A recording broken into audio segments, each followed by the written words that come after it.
I remember the day that I got fired. It was a layoff that happened 10 days before Christmas. I had worked for the company for 12 years, and I remember the owners leaving town and not even facing.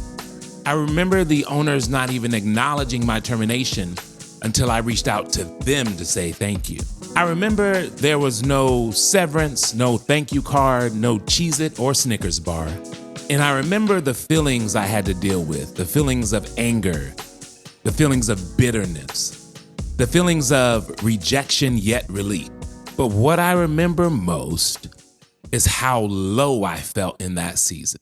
So if you're listening to me and you're in a low season, this talk is to remind you that every low place in your life prepares you for your high place. The journey of success is one that we all embark on with high hopes, with passion, and with clear goals. It often starts with a vision, an ultimate goal, a desire to be bigger than where we are right now. But here's the thing. When it comes to our dreams, the day that the dream or the vision is placed on our hearts isn't the same day that it's fulfilled.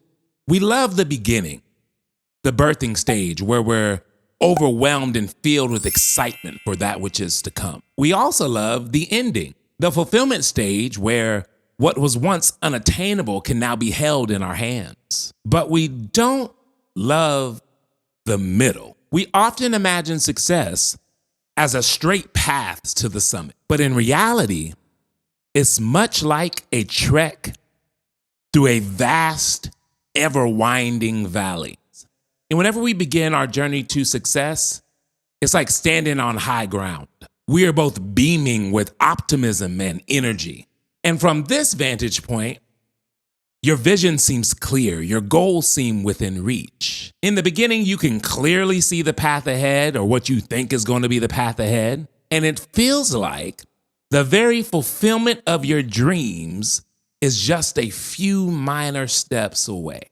But have you ever been in a place where you're so enthused, so passionate, so filled with vision that you take off running towards your goal only to encounter disruption, challenges, and problems? And then you start thinking, whoa, I didn't come here for challenges. I wasn't expecting disruption. I don't want to deal with problems. It's often that as soon as we take our first steps on the high ground, we start to descend. Reality sinks in, your high starts to fade, and if you're honest, you feel an enormous amount of discomfort about where you're at. This is the low season where many give up.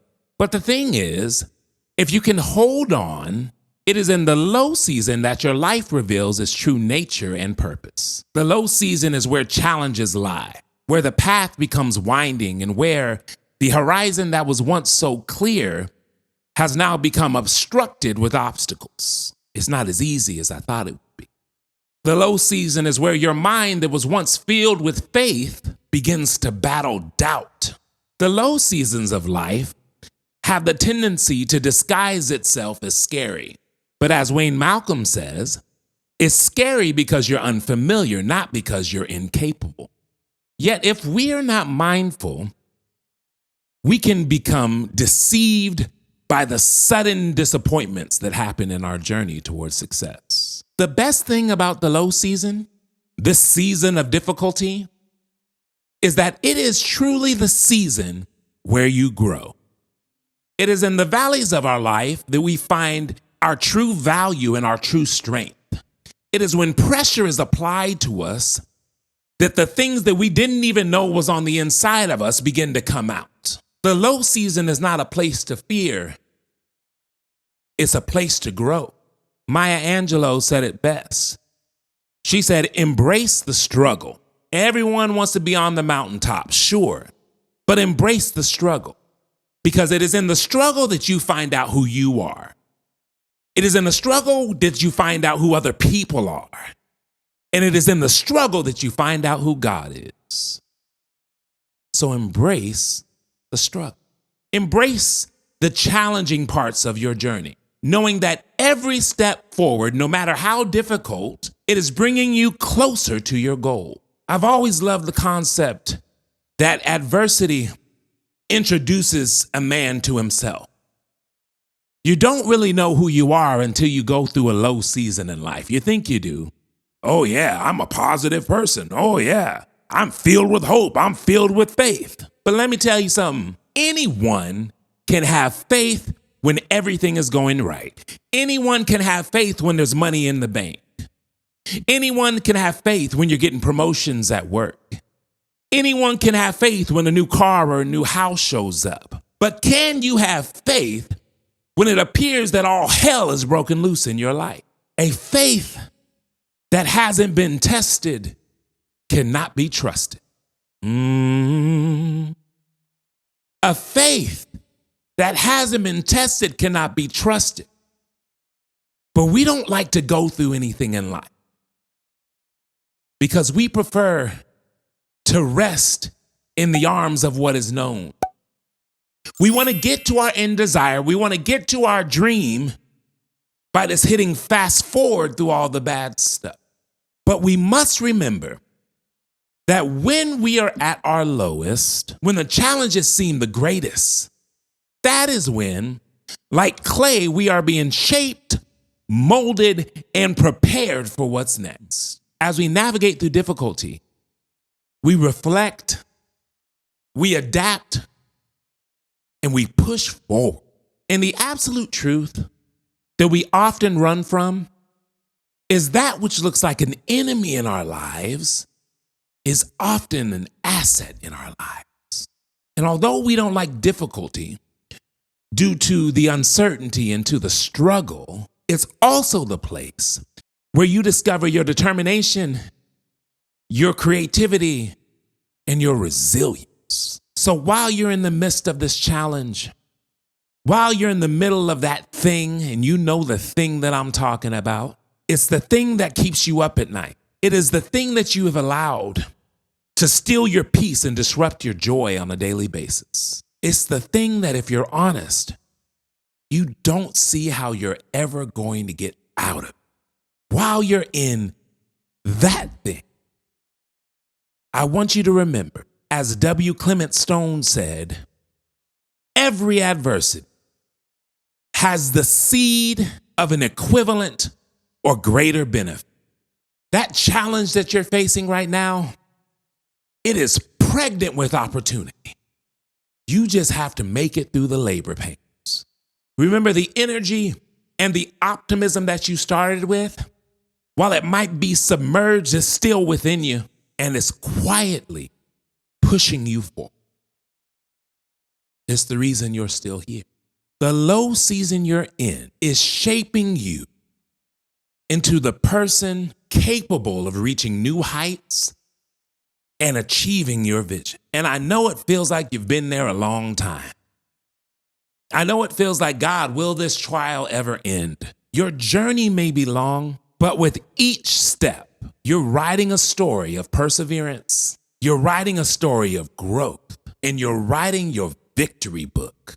One of the things that we don't often talk about when it comes to the difficulties and the low seasons of life is the actions we take while in the low season can determine just how long we stay.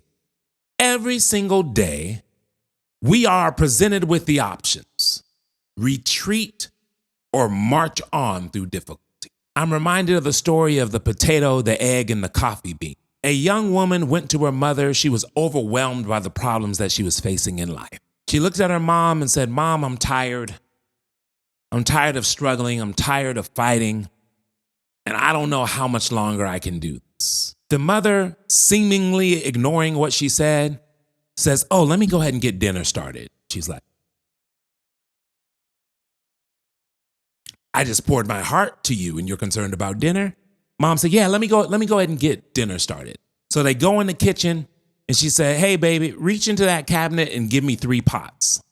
Fill them with water for me." So the young woman fills the pots with water. She puts them on the burner and she turns on the heat. Once she puts the pots down, she goes, "Mom, are you even listening to me? Life is hard right now. I don't know how I'm going to go on. And the mom, seemingly ignoring her, says, yeah, baby, hand me a potato out the pantry. The young woman goes to get the potato and says, here, are you going to listen to me? Are we going to talk? And mom said, yeah, we'll talk in a minute, but hey, I need eggs too. Grab me the eggs out the refrigerator. The young woman passes mom the egg. She said, Mom, do you even care about what I'm talking about? Mom said, yeah, I care. Of course I care. You're my baby girl. Hey, pass me those coffee beans. She passes her the coffee beans. Mom puts the coffee beans in the pot. After about 10 minutes, the girl blows up at her mother. And she says, Mom, do you care? Are you listening to me? Stop. Nobody cares about the food. Stop cooking. And the mother, ever so gently, says, hey, honey, take a look at the stove. She goes and looks at the stove. And mom says, so what do you notice about these 3 items? And the young woman says, well, the potato had become soft and weak. The egg was once fragile, but now it's hardened shell on the inside. And the coffee beans transformed into rich aromatic coffee. The mother said, have a seat. And she continued to explain to her daughter that each of these objects faced the same adversity, boiling water. Each of these objects were put into the same situation. However, each of them reacted different. She continued that potato, once strong and firm, is now soft and weak. The egg, once fragile, now has a hardened interior. But the coffee beans transformed into something new, something good. She held her daughter's hand and said, we all go through adversity, but the difference is in how we react. And if you're listening to me today, I want to ask you, will you allow yourself to be weakened by your situation? Will you allow yourself to be hardened by your situation? Or will you take on with courage the difficult task of transforming your situation into something even better? Even in times when our paths seem unclear, when progress seems slow, it is then that we need to remember that even slow progress is still progress. And I've come to encourage you to march on. I've often heard that whenever you're going through hell, don't stop and hang out, but keep going. March on, because you're going to find your way going through whatever it is that you're currently going through. And I know you've spent many nights crying yourself to sleep, because as you travel through this season, the facts seem to stack up against you, starting to weigh down on you. But if your attitude is right, the facts are irrelevant.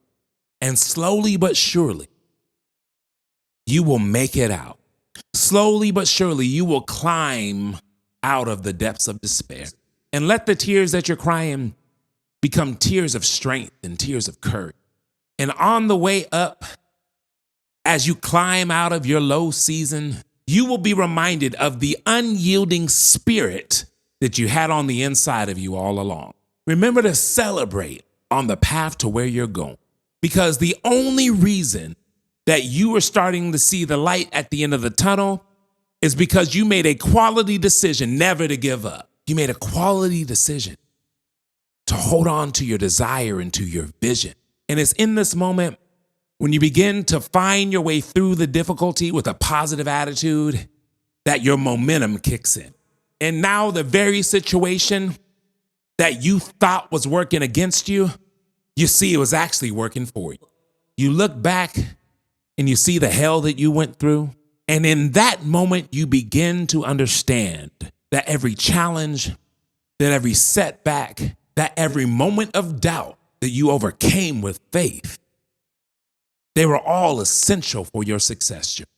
We often curse the journey, but the valley wasn't a detour. That low season wasn't a detour. It was the path. It was the path to becoming stronger. It was the path to becoming wiser and more capable. It was the path to learning lessons that would help someone else when they go through the same situation. But the thing is, once you find your way out of your current situation, the journey doesn't end there. Beyond every summit lies another valley. Beyond every valley lies another peak. So no matter your current season, whether it's low, whether it's high, never forget that in life, although you will be tested, you will grow. And not only will you grow, but you will find the strength to reach new heights. And if you remember nothing else, know this: you were created to come through. Always remember that growth is a journey. It's not a destination. I'm in it with you. And I'll see you on the next.